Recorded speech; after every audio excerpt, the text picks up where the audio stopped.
우리 한번 다 같이 인사합시다. 예수님의 이름으로 사랑하고 축복합니다.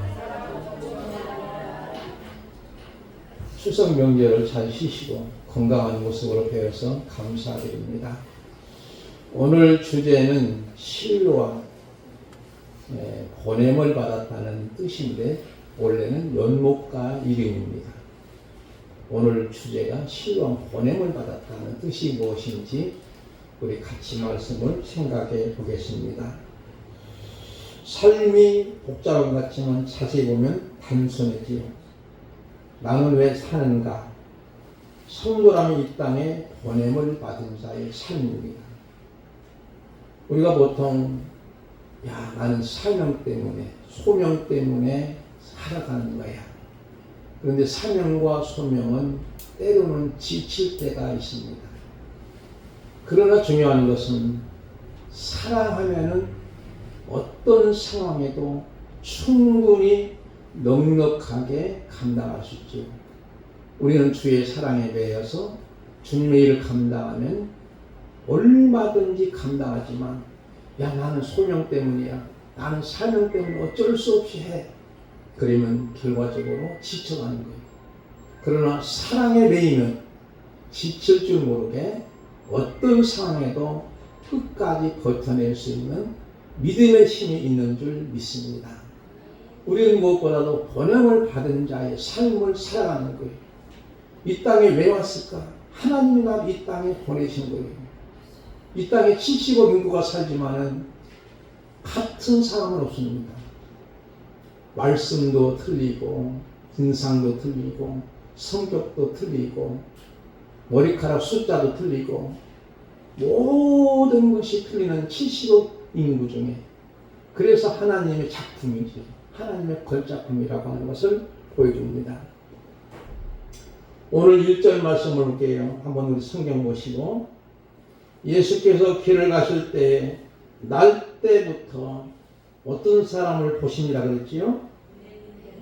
맹인된 사람을 보시니라 그랬지요. 여기에서 핵심 주제는 보신지라예요. 아마 이 사람은 특별한 직업이 없으니까 8절 보니까 구걸했던 것 같아요. 근데 예수님이 여기 보니까 보신지라, 이 말씀은 주목해서 보셨다는 거예요. 그냥 슬쩍 지나가는 것이 아니에요. 5장 6절에 보면 베데스다 연못가에서 38년 된 병자도 보신 후에 일어나 내 차를 들고 걸어가라 하시니 그가 사람이 곧 나와서 차를 들고 걸어가니라 하였습니다. 여기에 날 때부터 맹인된 사람을 예수님은 보신 거예요.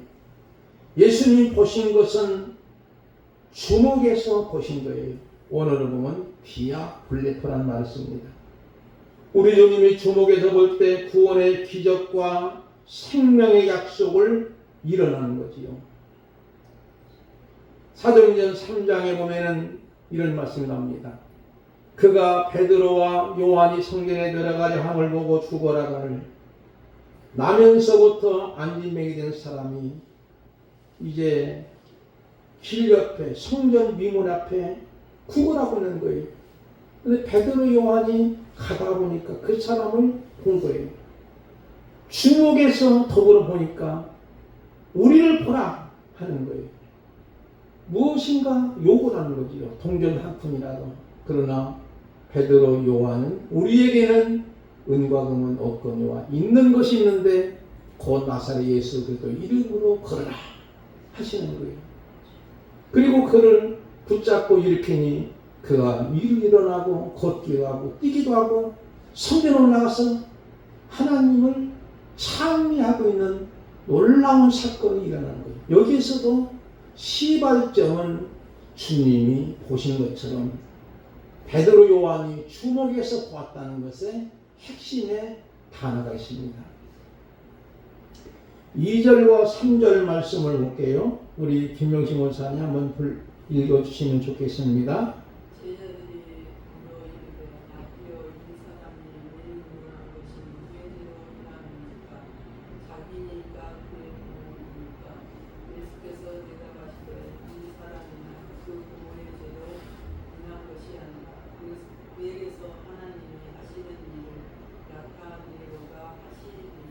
아멘. 제자들이 질문하지요. 이 사람이 날 때부터 맹인이 되는 것이 누구의 죄입니까? 자기 죄입니까? 부모 죄입니까? 이렇게 규정을 하고 질문을 하는 거예요. 이 질문은 사실은 온당치 않은 거예요. 폭력적입니다. 태어난 그 자체를 죄로 간주해서는 안 되는 것이죠. 우리는 사랑받기 태어난 사람이라고 우리 복음성에 했지만 그보다 더 중요한 이미 사랑을 받았기에 이 땅에 태어난 사람이지. 그런데 예수님의 대답은 3절에 보니까 이렇게 말씀하시죠. 이 사람이 그 부모의 죄로 인한 것이 아니라 그에게서 하나님이 하시는 일을 나타내고자 하심이라. 여기서 부모의 죄가 아니고 그의 죄도 아닌데 이 죄라는 것은 도덕적인 면, 윤리적인 면에서 지은 죄가 없다는 것이 아니고 원죄가 없다는 것이 아니고 윤리적인 면에서 도덕적으로 지은 죄가 없다는 것. 원죄는 있다는 것이지요. 그리고 하나님 하시는 일을 나타내고자 하시면 보편적이고 일반화해서는 안 됩니다. 이 땅의 모든 장애인들은 포함도 더군다나 아니죠. 특별한 경우라고 볼 수 있는 것이죠. 그러면 하나님이 하시는 일이 무엇일까? 하나님이 하시는 일이 무엇일까? 4절과 5절 말씀에 잘 나와 있습니다. 우리 홍리자 목사님 한번 읽어주실까요? 내가 아직 나음의 나를 보내신 이 일을 우리가 하여야 하니까 밤이 오면 그때는 아무도 일할 수 없느니라. 내가 세상에 있는 동안에는 세상의 빛이로다. 아멘. 세상의 빛으로 오심이 빛이 있어야만 볼 수 있다는 거예요. 아무리 시력이 밝은 사람도 1.5의 시력을 가졌어도 캄캄하면 아무것도 안 보이는 거죠. 여기에서 생명의 빛을 비추어 치유와 회복과 구원의 역사를 이루시기 위해서 주님이 오심을 증거하고 있는 모습입니다.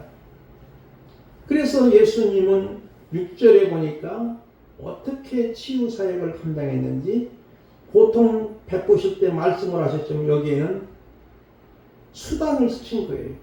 한번 6절과 7절 말씀을 우리 차연송을 다 읽어주시면 고맙겠습니다. 이 말씀을 하시고 땅에 침을 뱉어 진흙으로 이겨 그의 눈에 바르시고 이르시되 실로암 못에 가서 씻으라 하시니 실로암은 번역하면 보냄을 받았다는 뜻이라. 이에 가서 씻고 밝은 눈으로 왔더라. 아멘. 감사합니다. 예수님이 말씀으로도 많이 원격 치료하신 거예요. 근데 여기서는 수단을 쓰셨는데 어떤 수단을 쓰셨지요? 예수님이 어떤 수단을 쓰셨지요? 침을 뱉어 진흙을 이겨 그의 눈에 바르고 그랬지. 그리고 실로암에 가서 씻고 와라. 그러니까 밝은 눈으로 오게 된 거예요. 이와 같은 퍼포먼스는 무엇을 의미합니까? 이것은 사람을 창조하실 때 흙으로 사람의 모양을 만드시고 생기를 모으시니 생명이 되자 하심의 창조의 사역이에요. 이 말씀의 느낌은 창세기 2장 7절에 보면 알 수 있는데 한번 우리 다 같이 한번 읽어볼까요? 시작. 여호와 하나님이 땅의 흙으로 사람을 지으시고 생기를 그 코에 불어넣으시니 사람이 생명이 되니라. 하나님의 창조 사역도 사람을 창조하실 때의 원재료가 흙이라고 하는 거예요. 예수님 여기서 분명코 침을 뱉어서 흙을 이기고 그 이긴 흙으로 그 날 때부터 된 이 맹인의 눈에 바르고 실로암 못에 가서 씻히라는 거예요. 이것은 예수님의 제2의 창조의 역사를 말씀하고 있는 거예요. 우리는 아까 말씀드린 것처럼 하나님의 걸작품입니다. 누구든지 우리는 창조주죠. 75 인구 중에 나하고 똑같은 사람이 없지요. 그러면서 성령은 우리가 권장사항은 아니죠. 요즘에는 성형외과가 잘 된다는 말이 있지만 그러나 가급적이면 여러분이 앉는 것이 좋습니다. 왜냐하면 창조 질서를 어긋나는 거예요. 성전환서서도 마찬가지예요. 이것도 역시 하나님의 질서를 무너뜨리는 거예요. 거역하는 겁니다. 중요한 것은 그 당시 성령이 왜 있었냐면 전쟁터에서 큰 부상을 입은 사람의 흉터를 없애기 위해서 시작이 되는 것 같아요. 요즘에는 미용으로 바꿔지는 상황이지요. 그러나 우리가 중요한 것은 여기서 누구든지 그리스도 안에 있으면 새로운 피조물이에요. 새로운 피조물은 다시금 재창조된 거예요. 누구든지 그리스도 안에 있으면 새로운 피조물이라 이전 것은 지나갔으니 보라 새 것이 되었다고 말씀하지요. 주님의 치유 사역은 커다란 구속사입니다. 주님 오신 목적을 행하시는 겁니다. 그래도 주님은 말씀하기를 인자가 온 것은 성경을 받으라미 아니요 도리어 섬기라고 많은 사람의 대속물을 주려고 함이라 그랬지. 예수님은 섬기러 오신 것이 아니에요. 많은 사람의 대속제물로 주려 오시고 십자가 지시러 오신 거예요. 7절 말씀 보니까 실로암 가서 씻으라 하시니 이에 가서 씻고 밝은 눈으로 왔더라. 얼마나 놀라운 기적이 밝은 눈으로 왔습니다. 여러분도 마찬가지로 하나님 앞에 영적으로 밝은 눈으로 오실 수 있기를 주님의 이름으로 축복을 드립니다. 이 사건은 날 때부터 된 맹인의 간청이 없지만 주님의 일방적인 은총입니다. 그러면서 구원의 역사는 언제 이루어졌는가? 구원의 역사는 이미 시작이 된 것이고 이미 선택되었고 그리고 구원의 섭리를 베풀어 주십니다. 우리가 어느 날 갑자기 믿음의 눈을 떠 예수님을 구주로 고백하고 오직 주님뿐입니다 하는 고백도 이미 성령님이 개입하신 거예요. 고린도전서 12장 3절 보니까 성령님이 아니고서는 누구든지 주를 주라 할 수 없느니라고 말씀합니다. 이런 고백의 자리까지 오게 하기 위해서 성령의 조명으로 외롭게 또는 진절실하게 또는 공고하게 또는 절박하게 하기까지 우리의 마음을 만져놓고 하신 후에 어느 날 갑자기 친구나 또 지인을 통해서 예수님을 믿게 되는 경우들이 많습니다. 그러면 실로암은 보냄을 받았다는 뜻이죠. 아까 말씀드린 것처럼 이제 이 맹인은 눈을 떠서 즉 믿음의 눈 영안을 떠서 빛으로의 파송을 받는 거예요. 우리 인생이 어둠에 있으면 공포와 두려움과 초조함에 떨고 있지만 생명의 빛이시고 부활하신 주님이 두려워서 떨고 있는 제자들에게 너에게 평강이 있을지어다 하시고 이에 숨을 내쉬며 성령을 받아라 하십니다. 그리고 아버지께서 나를 보내신 것 같이 나도 너희를 보내노라 하십니다. 사람들이 그러면 내 눈이 어떻게 뜨느냐니 10절 말씀 보니까 이 맹인이었던 사람이 이제는 예수라는 그 사람이 그러죠. 17절 말씀 보니까 이제 선지자라고 대답합니다. 이 표현은 썩 맞는 말은 아니에요. 대단한 사람에게 붙이는 호칭이지만 그러나 이 말씀을 통해서 그가 인생의 변곡점을 맞게 됩니다. 그 말씀이 33절과 이제 34절 말씀 보면 잘 나오는데 한번 우리 박사님 집사님 읽어주실까요? 쭉 지나서 이 사람이 하나님께로부터 오지 아니하였으면 아무것도 할 수 없으리이다. 그들이 대답하여 이르되 내가 온전히 제 가운데서 나서 우리를 가르치느냐 하고 이에 쫓아내어 보내니라. 아멘. 33절 보니까 이 사람이 하나님께로부터 오지 아니하였으면 이 사람은 누구를 가르치죠? 예수님을 말하죠. 하나님께로부터 왔다는 것을 시인하는 거예요. 시인한다는 것은 단순히 인정하는 것에 그치는 것이 아니라 삶에 적용되고 삶으로의 나타나는 현상을 의미합니다. 그런데 아무도 할 수 없다는 거죠. 하나님께로부터 오셨기 때문에 하는 것이지. 그러니까 그들이 대답하여 누구냐면 그 당시 종교 권력자들 또는 종교 사기꾼들 바리새인과 서기관들이죠. 내가 온전히 제 가운데 나서 우리를 가르치려 하고 이에 쫓아내는 것은 출고시키는 거예요. 그러므로 그는 유대 공동체에서 추방당하고 파문당합니다. 당시에 파문당하면 길드라고 하는 상인회에서 가히 주소가 되어 시장에서 물건을 살 수 없을 정도로 고통을 당해야 되지만, 그러나 분명히 이 사람은 자기에게 엄청난 체험이 있기에 예수님을 신하는 거예요. 그 사람은 하나님이 보낸 분입니다. 그렇게 말하는 거지요. 그때 예수님은 그를 만나시고 내가 인자를 믿느냐 하시는 거예요. 여기 인자라는 말은 사람의 아들이면서 하나님의 아들이라고 하는 언어인데 신성을 담보한 표현입니다. 다니엘서 7장 13절과 14절 보면 그 내용이 잘 나타납니다. 36절과 38절을 보겠습니다. 우리 임감현 목사님 한번 읽어주실까요? 36절 37절 말씀. 대답하여 이르되 주여 그가 누구니까 내가 믿고자 하나이다.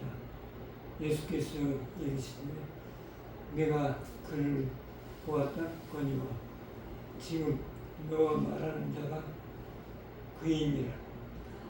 38절 제가 볼게요. 이르되 주여 내가 믿나이다 하고 절하는지라.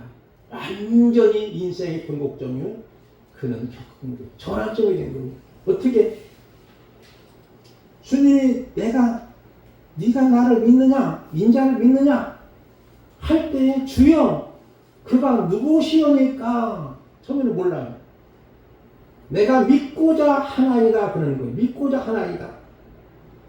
하니 주님은 내가 메시아요 너를 낫게 하신 자임을 드러내서 그는 뭐라고 하냐면 주여 내가 믿나이다 하고 절하는 것은 무엇을 의미할까요? 예배 드리는 거예요. 예배자로서의 삶이 달라진 거예요. 그때 39절 말씀 보니까 예수님께서 이르시되 내가 심판하러 이 땅에 이 세상에 왔으니 보지 못하는 자들을 보게 하고 보는 자들을 맹인되게 하려 합니다. 쉽게 말하면 그 당시에 종교 권력자들은 아무리 보고 싶어도 예수님이 바로 앞에 있는데도 예수님을 메시아로 볼 수가 없는 거예요. 왜? 영적으로 맹인이기 때문에. 그런 의미를 말씀하고 있는 겁니다. 사랑하는 성도 여러분이요, 우리가 이제 만약에 우리들이 예수님의 은혜를 크게 입었어요. 혹시라도 종교 권력자나 아니면 다른 단체로부터의 파문당하거나 출교를 당할지라도 생명이 없는 공동체에서 이제는 영원한 생명의 공동체인 참 믿음의 공동체에 들어오게 되고 이제는 실로암 즉 생명의 피로 보냄을 받은 자가 되었습니다. 맹인이 눈을 떠서 밝은 눈을 얻게 되는 것은 보고 모두가 기뻐하고 줄가는데 이들은 무정하게 말합니다. 28절과 34절을 볼게요. 제가 28절 볼게요. 그들이 욕하여 이르되 너는 그 제자나 우리는 모세의 제자라. 뭐라고 말하죠? 욕하는 거예요. 지금 너무나도 전대미문한 사건이 벌어진 거예요. 날 때부터 한 번도 세상 구경을 하지 못했던 이분이 이제는 주님이 창조의 사역으로 말미암아 그의 눈이 떠서 밝은 눈으로 왔을 때에 그를 기뻐하고 환영하고 축복해주고 축하해줘야 되는데 그러지 않고 욕을 하고 있는 사람들이 누굴까요? 그 당시에 서기관과 바리새인 종교 권력자들이지. 요즘도 그런 분들이 있을 수 있다는 거예요. 무정한 말을 합니다. 생명의 사건, 아름다운 사건이 일어났는데도 당연히 환영하고 축복해줘야 하는데 이들은 앉아서 구걸하던 자라고 멸시하는 거예요. 눈이 밝아진 이 사람은 내가 그라 이 말씀은 미워하려 시제입니다. 반복적으로 하는 거예요. 쉽게 말하면 내가 눈이 뜬 사람이에요. 나랑 게요. 그런 뜻입니다. 내가 원래는 맹인한 사람인데 그분으로 말미암아 내가 눈을 뜬 거예요. 나예요. 나라고 하는 것이 반복적으로 계속 하고 있는 언어를 의미합니다. 그래서 미완료 시제로 말합니다. 또는 그들은 안식일을 범했다고 범죄하는 이들이 바로 맹인입니다. 마가복음 7장 27절을 보니까 이르시되 안식일이 사람을 위하여 있는 것이 아니요 사람이 안식일을 위하여 있는 것이 아니니 그랬지요. 우리는 보통 안식일을 지켜야 구원받는다고 하는 교리가 있습니다. 그건 잘못된 거예요. 왜냐하면 안식일은 사람을 위해 있는 것이라고 분명히 말씀해요. 근데 사람이 안식일이 있는 것처럼 벌벌 떠는 거예요. 두려움 있는 거예요. 아닙니다.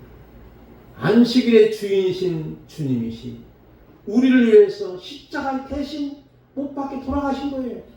그 비밀을 믿는 자는 자유함을 얻는 거예요. 그래서 지난번에 말씀드린 것처럼 진리를 알 수 있는 진리가 너희를 자유롭게 하는 거예요. 주님은 이 말씀 속에 아직도 영적으로 눈을 뜨지 못한 이들에게 진리의 빛을 비춰주시는데도 무정한 사임으로 깨닫지 못하는 거예요. 말씀 결론 냅니다. 눈을 뜬 이 사람이 처음에는 예수님을 그 사람이라고 칭합니다. 처음에는 그 사람. 그 다음에 선지자로 칭합니다. 17절에. 마지막에는 주님이 주님이시라고. 이제는 그의 육신의 눈과 영적인 눈이 완전히 뜬 거예요. 그러므로 우리 신앙생활은 지적인 요소, 정적인 요소, 의적인 요소가 있는데 우리는 지적인 요소를 통해서 나 자신이 깨닫게 되는 거예요. 깨달음은 성령의 조명으로. 그리고 이제 가슴이 뜨거워지는 거예요. 가슴이 뜨거워지면 자연스럽게 삶으로 본성적으로 진행되고 적용되고 살아내는 거예요. 그게 바로 우리의 신앙생활입니다. 근데 어떤 사람은 지적인 것은 높은 거예요. 근데 가슴은 맹맹해. 만약에 어떤 분이 해가 혹고 너무나도 시장에서 노숙인이 찾아왔어요. 그러면 형제요 얼마나 배고픕니까? 우리 잠시 기도합시다. 하나님께 밥 달라고 기도합시다. 기도를 해야 될까요? 아니면 그 사람 데리고 국밥집에 가서 밥이라도 사줘야 될까요? 무엇이 참된 영성일까요? 국밥집에 데리고 가서 같이 식사를 내줘야 되는 거예요. 그러니까 기도하자는 거예요. 이게 잘못된 사고방식입니다. 그리고 또 자기는 믿음이 좋다고 말하는 거예요. 아니, 우리는 믿음의 요소는 바로 머리와 가슴과 손에 똑같이 같이 움직여지는 거예요. 그래서 이 날 때부터 맹이된 이 사람은 제2의 창조 통해서 이제는 사람이 되고 생명의 빛을 비춰주고 이제는 빛으로의 번영을 받은 자처럼 저도 여러분도 모두가 이 땅에 생명의 빛으로 비춰지는 삶의 역사가 일어나기를 주님의 이름으로 축복드리며 생명을 풍성하려면 타인의 마음을 근심을 주지 말아야 됩니다. 예수님은 사람들에게 생명의 풍성함의 삶을 주시게 오신 거예요. 생명을 살리는 데 동참하면 저주와 원망이 사라집니다. 감사와 기쁨이 찾아옵니다. 생명을 위한 일을 행하면 하나님께서 가장 기뻐하십니다. 이런 삶이 저와 여러분에게 있어지시기를 주님의 이름으로 축복을 드리며 우리 찬송가 502장